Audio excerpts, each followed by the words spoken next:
सबसे पहले पहचाना, तो पूरा क्रेडिट मम्मी को ही जाता है कि आपका टैलेंट तो सबसे पहले देखने वाले आपकी मम्मी ने सी किसी तरह की कोई लिमिट नहीं है।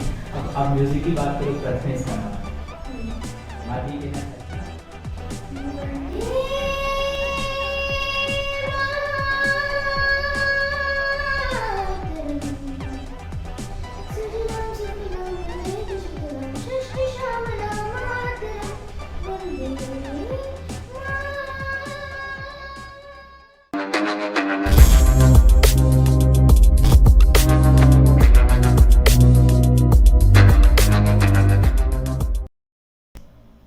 Hello friends, my self Rahul डामर और आज मेरे साथ एक 11 साल का बच्चा बैठा हुआ है और उन्हीं से हम जानते हैं कि उनके उनके बारे में कि वो क्या करते हैं और किसकी वजह से आज हमारे साथ बैठे, उनका अल्टीमेट टैलेंट के बारे में खास तो जानते हैं कि इसी वजह से आज हमने उनको इनवाइट किया। तो हेलो, वेलकम। तो बताइए आपके बारे में एक बार। तो मेरा नाम प्रथमेश है। मेरा पूरा नाम प्रथमेश सुबह है और मैं 11 साल का हूँ। ओके, और मेरा टैलेंट है सिंगिंग। टैलेंट सिंगिंग है। तो ये जो टैलेंट आप कह रहे हो, तो उसका मतलब आपको कैसे पता चला कि मेरा टैलेंट है? जिससे कि हम किस हॉबी भी होती है, तो ये चीज आपको किसी ने बताया या ऐसा कुछ? देखो, जैसे कि जब फर्स्ट में जब मेरे नाना जी थे, तो वो जो क्लासेस लेते थे उसमें जो बच्चे आते थे उन्हें सिर्फ सिखाते थे, तो वो मम्मी को नहीं सिखा पाते थे। ओके। तो मम्मी ने सोचा कि मुझे सिखाना चाहिए। तो पहले क्या हुआ, जब मैं छोटा था, बिल्कुल ही नर्सरी में था, तब मम्मी ने मुझे गाने सिखाए थोड़े बहुत। ओके। तो मैंने वो गाने गाए और जब मम्मी ने ये चीज़ नोटिस की कि मेरा सुर एकदम एग्जैक्ट लग रहा है, और मम्मी को जितना नॉलेज था म्यूजिक के बारे में, उसके हिसाब से मम्मी को लग रहा था कि मैं एक अच्छा सिंगर बन सकता हूँ। बिल्कुल, ये मतलब पूरा क्रेडिट आपकी मम्मी को जाता है कि आपको सबसे पहले पहचानने वाले ही आपकी मम्मी है कि मेरे बच्चे में कि ये टैलेंट है, उसी नहीं कर सकता है। तो जब ये चीज़ आपको पता चली नहीं है, मेरी आवाज़ बहुत अच्छी है, सिंगिंग बहुत अच्छी है, तो फिर आगे आपका या आपकी मम्मी का क्या डिसीजन था? पहले तो जब मम्मी ने मुझे कहा कि ना मैं अच्छा सिंगर बन सकता हूँ, बिल्कुल। तो मुझे ऐसा कुछ लग नहीं रहा था कि मुझ में कोई सिंगिंग का टैलेंट है। मैं तो यही समझ रहा था कि मैं सिंपली गाता हूँ। मुझे वैसे शौक तो डांस का था। ओके। लेकिन एक दिन क्या हुआ, मेरी मम्मी मेहमान के पास गए थे, मुझे लेके गए थे, तो वो बच्चे गा रहे थे और मैं भी गा रहा था। ओके। तो जो मेरे बुआ थी, उन्होंने बोला कि आपका बेटा तो अच्छा गाता है बहुत। तो मैंने फिर उस टाइम जब बुआ ने ये बोला ना, तो उस टाइम मुझे पता चला कि ना लोगों को दिख रहा है कि ना मैं अच्छा गाता हूँ। मतलब मुझे ऐसा नहीं लगा। आपके टैलेंट को लोगों ने पहले जान लिया था, आपके जानने से पहले लोगों को पता था कि आप किस चीज में बेस्ट हो। हाँ। और इस चीज को टैलेंट कैसे बनाया जाए वो आपको इंडिकेशन दे रहे थे, अपॉर्चुनिटी आपके पास आ रही थी, और लेकिन आप कह रहे थे मैं डांसर हूँ, लेकिन आपकी मम्मी समझ रही थी नहीं, मेरा बच्चा इसमें डांस से ज़्यादा सिंगिंग में बेस्ट है। तो फिर ये जर्नी कैसे स्टार्ट हो गई, अब इसको एज ए प्रोफेशन या एज ए करियर बना? तो जब मैं म्यूजिक के लिए जब मैं सुनाता था गाने, तो उस टाइम बुआ ने बोला था कि ना मैं अच्छा गाता हूँ बहुत, मम्मी को बोला था। तो उस टाइम मुझे लगा कि ना शायद है ना मेरी बुआ ने कुछ देखा मेरी आवाज़ में, या फिर मेरी मम्मी ने कुछ देखा तभी बोल रहे होंगे, ऐसे तो नहीं बोल रहे। बिल्कुल सही है। तो मैंने सोचा कि डांस का बाद में करेंगे, अब इनको कुछ अगर मेरे गाने में लग रहा है तो फिर मैं पहले गाना करता हूँ। तो फिर मैंने गाना स्टार्ट किया। तो उसके लिए मम्मी ने सोचा कि पहले मुझे ट्यूशन लगाना चाहिए, तभी मैं अच्छा गाना या अच्छा सिंगर बन पाऊंगा। तो जिस एरिया में हम रहते थे पायड़ा में, तो वहाँ पे इतने अच्छे क्लासेस वगैरह नहीं थी, तो फिर क्या हुआ? तो मम्मी ने सोचा कि जिस एरिया में क्लासेस वगैरह है नहीं, तो वहाँ पे नहीं रह सकते, तो मम्मी ने घर शिफ्ट करा लिया।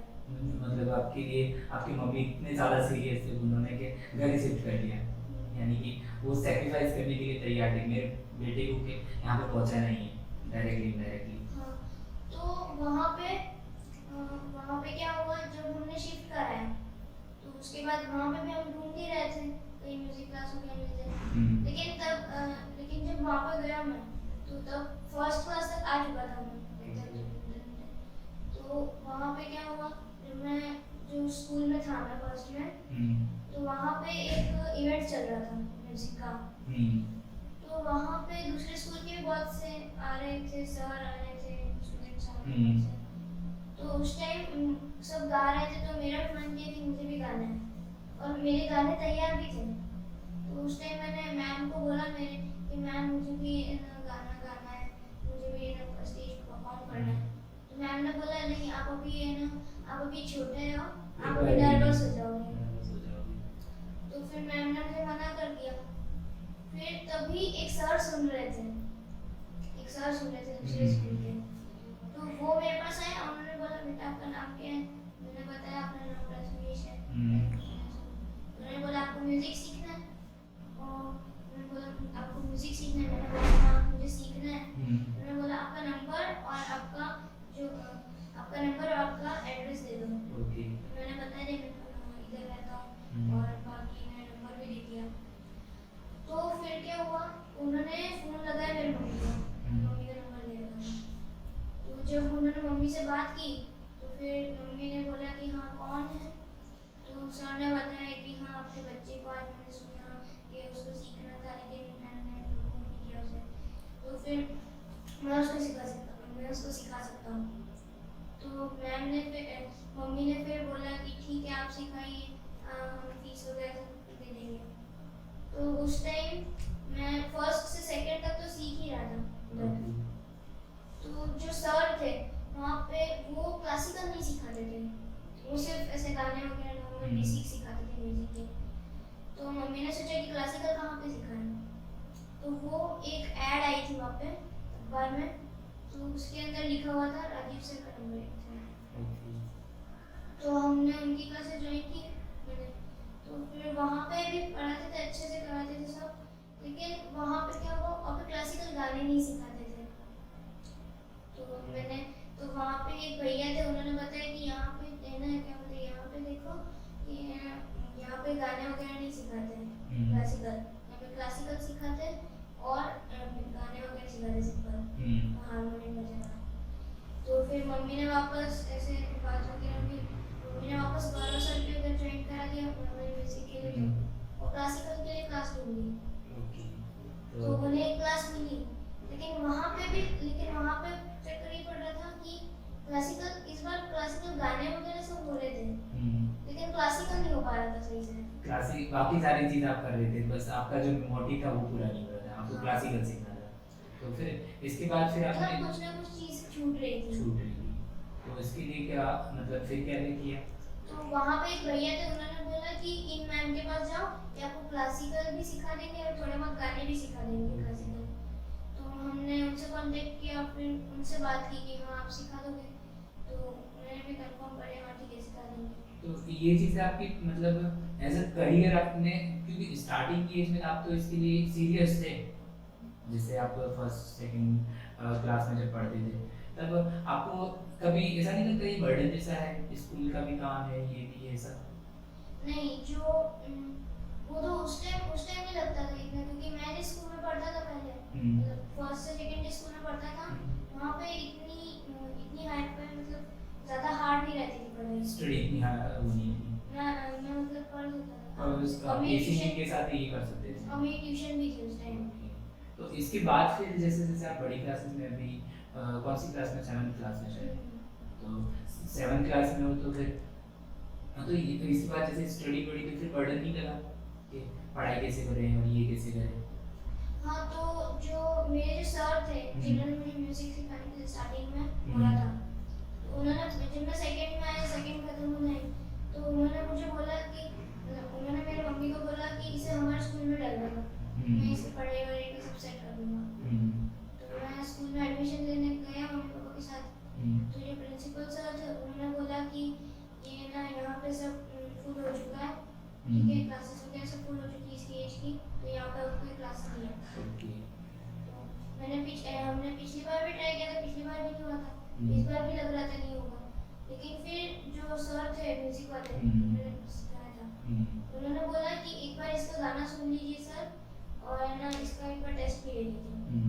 मैंने उन्हें गाना वगैरह सुना और टेस्ट भी दिया नॉर्मल एग्जाम में, तो उसके अंदर टेस्ट वगैरह में तो पास हो गया। जो प्रिंसिपल सर थे उन्होंने बोला कि एक बच्चा अच्छा गाता है, इसको लेना चाहिए स्कूल में। तो उन्होंने कुछ अरेंजमेंट करके मुझे बैठा दिया। यानी कि आपके टैलेंट को वहाँ पे एक मौका मिल गया। हाँ। फर्स्ट टाइम आपको जब मौका मिला तब आपको खुशी फील हुई कि अपने टैलेंट की वजह से हर जगह मुझे मौका मिल रहा है। हाँ, जिस टाइम मतलब मेरे मतलब 50-50 था कि होगा कि नहीं होगा, तो लेकिन ज़्यादा चांसेस मुझे लग रहे थे कि नहीं होगा। नहीं होगा। तो उस टाइम मेरी हार्ट बीट थोड़ी बढ़ गई थी। मतलब एनवायरनमेंट भी आपके सपोर्टिव था। हाँ। हर बार आपका एनवायरनमेंट आपके अकॉर्डिंग चल रहा था, आपके टैलेंट को के आगे लाने के लिए वो कर रहा था। हाँ। और इसके बाद फिर जैसे आपने वो स्टार्ट किया कि आपने इसको एज अ करियर कब डिसाइड किया? जैसे आप सिंगिंग तो कर ही रहे थे, प्रैक्टिस कर रहे थे, 2-3 घंटे भी बना कर ही रहे थे, लेकिन जब आपको लगा कि यार तो मैं इसमें सब कह रहे हैं मैं बेस्ट हो गया हूँ, मतलब मुझे कि करियर तो सिंगिंग में ही मेरा करियर है, तो आपको कब लगा कि हाँ यार अब मुझे कि खुद ऑटो ड्रिवन जिसको बोलते हैं, ऑटोमेटिक आपके अपने काम को करो, ऐसा कब आपको फील हो गया? जब मैं स्कूल में गाता था, इवेंट्स वगैरह में तो मैं वैसे ही गाता ही था। और जब सुबह प्रेयर होती थी असेंबली में, तो सर मुझे सबसे आगे खड़ा रखते थे क्योंकि मैं नया था और मैं अच्छा भी गाता था। तो सर मुझे आगे रखते थे। वहाँ पे एक और सर थे जो मुझे 2 हफ्ते से सुनते थे कि मैं कैसा गाता हूँ। और वो जो सर थे वो हैंडबॉल भी सिखाते थे, वो एक तरह स्टूडियो भी संभालते थे रिकॉर्डिंग वगैरह का, और वो जैसे मार्कशीट्स वगैरह होती इसको भी वो भी संभालते थे। तो उन्होंने वो एक दिन आए, तो मतलब मैं एकदम असेंबली से जा रहा था सब पैक वगैरह करके बस, तो फिर वो एकदम से आया, मुझे उठा के लेके गए स्टूडियो में। तो स्टूडियो में जाते ही मैंने देखा ये कौन सा सर मुझे लेके आए। सर ने बताया मेरा नाम ये है, मैं ये स्टूडियो में चलाता हूँ, मैं आपकी रिकॉर्डिंग करूँगा, मैंने आपको सुना। तो उन्होंने भी वही दूसरे सर जैसा है नंबर वगैरह मांगा, मम्मी पापा से बात की, तो उनसे भी सब फिक्स हो गया कि हाँ ये रिकॉर्डिंग वगैरह करनी है। तो उसके बाद से फिर हमारी रिकॉर्डिंग चालू हो गई स्टूडियो में। तो ये तो आपका मतलब कि आपको उस तब से कंफर्म था कि मतलब कि अब अंदर से आ गया था कि मैं म्यूजिक ही नहीं बनाऊं? मुझे थोड़ा लग तो रहा था उस टाइम थोड़ा जब है ना, जो मतलब नॉर्मली अगर कोई हॉबी होती है तो उसके लिए इतना कुछ होता नहीं है, इतना प्रेशर नहीं होता, आउटर प्रेशर नहीं, आपके आउटर प्रेशर आ रहा था कि हर कोई आपको कहता है कि आपको सिंगिंग करनी चाहिए। हाँ। तो आपको लगने तो लग गया था मतलब। हाँ। और इसके बाद फिर आपका और कैसे रहा मतलब? तो वो जो सर थे जो रिकॉर्डिंग करते थे मेरी, तो उनके भी एक सर थे जो बहुत बड़े सिंगर हैं, तो वो जो बच्चे भेजते थे रियलिटी शो में, तो वो लगभग मतलब फर्स्ट तो आते ही थे। तो क्या नाम था उनका? उनका नाम आरिफ जी था। आरिफ जी। और कोई सर? नहीं, और फिर सर ने बोला, जो सर थे रिकॉर्डिंग वाले, उन्होंने बोला कि मैंने गुरु जी को सुनाना चाहिए। गुरु जी को सुनाना चाहिए, तो उनको सुनाया। हाँ, तो मैंने अपना गाना सुनाया, तो गुरु जी ने बोला कि ये बच्चा आगे जाएगा बहुत, ये अच्छा कर सकता है बहुत, अगर ये ना जी जान से करे। तो फिर उस दिन सर ने मुझे एक बात बताई कि अभी जो तू रिकॉर्डिंग वगैरह कर रही थी, तो उस टाइम के लिए, उस टाइम जब मैं छोटा था तब के लिए तो चलता, जब मैं थर्ड फोर्थ में था तब के लिए चलता 3-4 घंटे प्रैक्टिस। लेकिन सर ने बोला कि जिस टाइम वो एज आएगी जब मुझे जाना पड़ेगा लिटिल चैम्प्स वगैरह में, यानी जैसे अभी, तो सर ने बोला कि जिस टाइम जाना पड़ेगा इंडियन आइडल वगैरह में, तो उस टाइम प्रैक्टिस करनी पड़ेगी 8 घंटे, 6-7 घंटे प्रैक्टिस करनी पड़ेगी।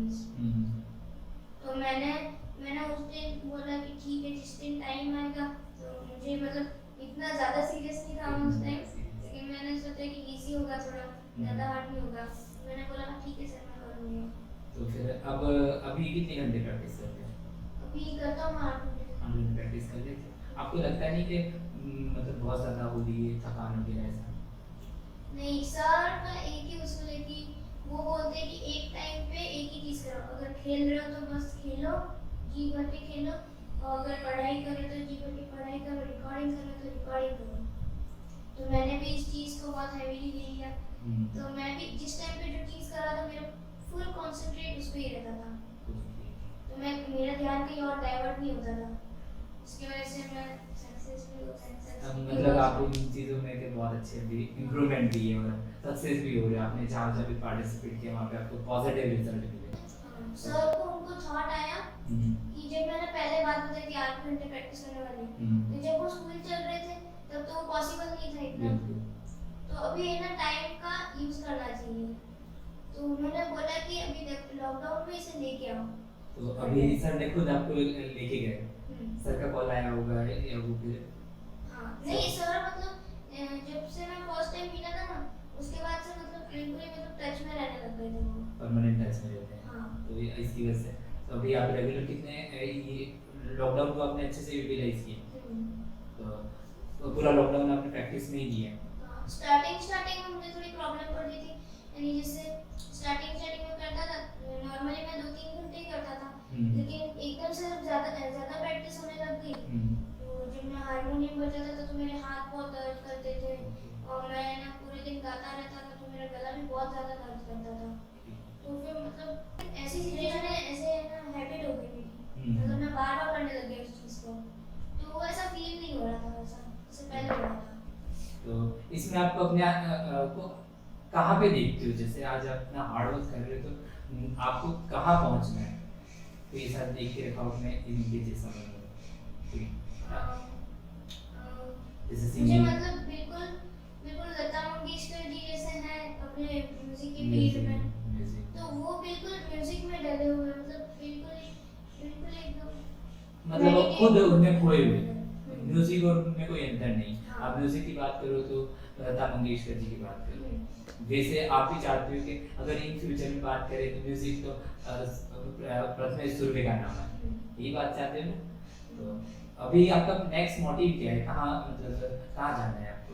अभी मैं जो ये 8 घंटे वगैरह प्रैक्टिस कर रहा हूँ तो ये आपको पता है मैं अभी रियलिटी शो के लिए कर रहा हूँ। रियलिटी शो के लिए सिंगिंग के लिए जैसे आप लिटिल चैम्प्स में जाओगे तो वहाँ पे भी तो आपका तो वो होगा ना, मेरे को वहाँ पे जाके कि फर्स्ट सेकंड थर्ड ऐसा कोई टारगेट है कि इस बार जाऊँगा तो मैं चैंप बन के ही आऊँगा? नहीं, मेरा ऐसा कोई टारगेट नहीं कि मैं फर्स्ट सेकंड थर्ड बनूंगा। मुझे सिर्फ मुझे बस ये है कि बेस्ट देना है वहाँ पे। बेस्ट देना है मतलब आपको कोई रैंक अपने दिमाग में चलती ही है, मैं हूँ तो वहाँ पे बेस्ट हूँ, बाकी सारे है कि बिलो द मुझे कोई फर्क नहीं पड़ता, मैं फर्स्ट हूँ वो फर्स्ट है या वो फर्स्ट है, मेरा 100% है। ओके, वो जज डिसाइड करेंगे। वो जज डिसाइड करेंगे फॉर द बेस्ट। तो आपकी मतलब हर चीज़ क्लियर है कि मुझे अब एक ही चीज़ है कि मेरे दिमाग में सिर्फ एक ही चीज़ चल रही है जब भी बात होगी म्यूजिक की, अदरवाइज मैं किसी चीज़ के बारे में डिस्कस नहीं करूँगा, है ना?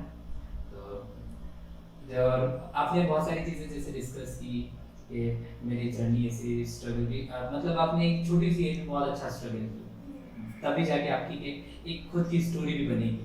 जब भी हम आपको फिर से एक बार और इनवाइट करेंगे जब आपकी खुद की के सक्सेस स्टोरी होगी। अभी आपने आपकी स्ट्रगल स्टोरी डिस्कस की है कि हाँ आपने 5 साल के छोटे से बच्चे की एज में स्ट्रगल किया, क्योंकि बहुत सारे हमारे ऐसे बच्चे होते हैं ना जिनको 25 साल तक अपना करियर नहीं पता होता है। 25 साल अभी आप 11 साल की आपको पता है मेरे को यहाँ पहुँचना है, लेकिन वहाँ 25, 20, 18, 30 एज तक वो ये सोचते हमें करना है क्या। मुझसे पूछा जाए तो आपका गोल क्या है, वो बताते हैं कि सोचेंगे, और आप हमें बता रहे हो कि मेरे को अभी वहाँ पहुँचना है। तो एक उन बच्चों के लिए आप एक रियल इंस्पिरेशन हो जो बच्चे आज गोल डिसाइड नहीं कर रहे। तो आप कोई एक अच्छा सा सॉन्ग आप हमारे ऑडियंस के लिए एक बार गा के बताते हैं? अभी 15 अगस्त थी तो अपने इंडिपेंडेंस डे के लिए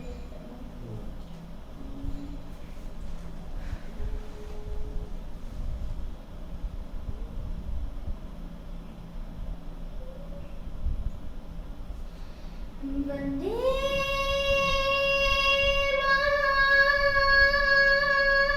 मातरम सुजलाम सुफलाम मलयज शीतलाम षष्ठी श्यामलां मातरम वंदे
हिंदुस्तानी नाम हमारा है, भारत हमको जान से प्यारा है। सदियों से भारत भूमि दुनिया की शान है, भारत माँ की रक्षा में जीवन कुर्बान है। भारत हमको जान से प्यारा है, सबसे प्यारा गुलिस्तां हमारा है। ये मेरा India, I love my India, वतन मेरा इंडिया, सजन मेरा इंडिया। ये दुनिया एक दुल्हन, ये दुनिया एक दुल्हन, दुल्हन के माथे की बिंदिया। ये मेरा India, I love my India, ये मेरा India, I love my India.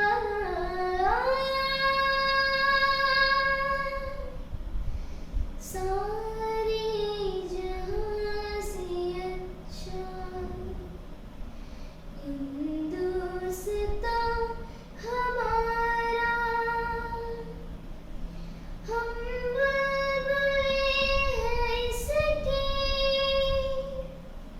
ये गुलसितां हमारा, हमारा सारे जहां से अच्छा। बहुत ज़बरदस्त, क्या ज़बरदस्त की आपकी आवाज़ है। रियल में लग रहा था कि हम आज 15 अगस्त सेलिब्रेट कर रहे हैं और आप रियल में एक देश के लिए काम कर रहे हो। एक आइडियल, एक छोटा सा बच्चा है जिसकी इतनी प्यारी आवाज़ है, जिसकी वजह से आज एक छोटी सी एज में इतना हार्ड वर्क कर रहा है और कई लोगों की एक उम्मीद बनेगा ये कि जो आज अपने सिंगिंग में अपना करियर देख रहे तो इनके हार्ड वर्क को के सैल्यूट कर सकते हैं। तो आप क्या ये जो हार्ड वर्क है रियली सैल्यूट करने को मन कर रहा है आज। तो थैंक यू फॉर कमिंग। और इनका एक चैनल भी है प्रथमेश सुरभि के नाम से, आप वहाँ पे भी विजिट कर सकते हो और इनके बहुत सारे वीडियोस अपलोड होते रहते हैं वहाँ पे, तो वहाँ पर एक बार इनके चैनल को ज़रूर विजिट करें। तो थैंक यू फॉर वॉचिंग।